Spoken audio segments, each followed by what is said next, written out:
This video sponsored by EduQuest. இது online courses provide பண்ணுற company. இதில் நிறைய ஆன்லைன் கோர்சஸ் இருக்குது. Advance marketing combo, digital marketing student combo, accounting and GST combo, advance stock marketing. Okay friends, இதில் இருக்க courses உங்களுக்கு ரொம்ப யூஸ்ஃபுல்லாக இருக்கும். இதோட லிங்க் உங்களுக்கு டிஸ்கிரிப்ஷனில் கொடுக்குறேன். தேவைப்பட்டவங்க யூஸ் பண்ணி பாருங்கள். The struggle to find courses that truly speak your language, it's finally over. Welcome to EduQuest, where learning is made just for you. At EduQuest, we bring you a wide range of online courses, from career building programs to skill boosting masterclasses, all in your regional language.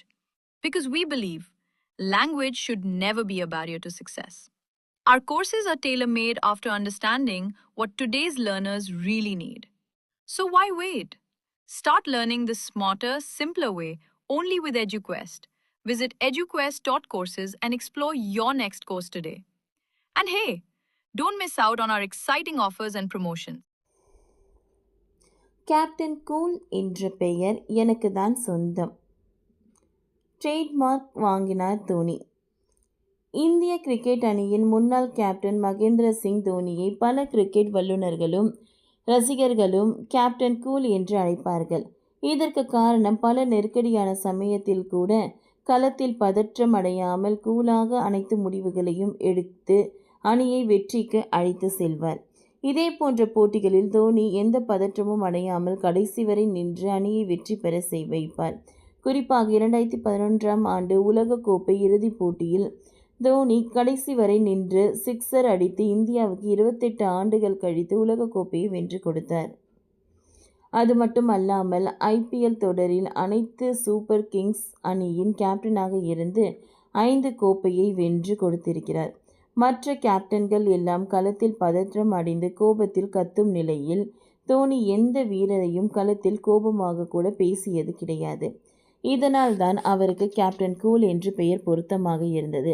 இந்த சூழ்நிலையில் Dhoni captain cool என்ற பெயரை வேறு யாரும் பயன்படுத்தக்கூடாது என்பதற்காக அதனை ட்ரேட்மார்க்காக பதிவு செய்துள்ளார். இது தொடர்பாக தோனி வழக்கறிஞர் மணீஷ் அகர்வால் அளித்த பேட்டியில், ட்ரேட்மார்க் சட்டத்திட்டத்தில் இது ஒரு நிகரற்ற மைல்கல் என்று தெரிவித்திருக்கிறார்.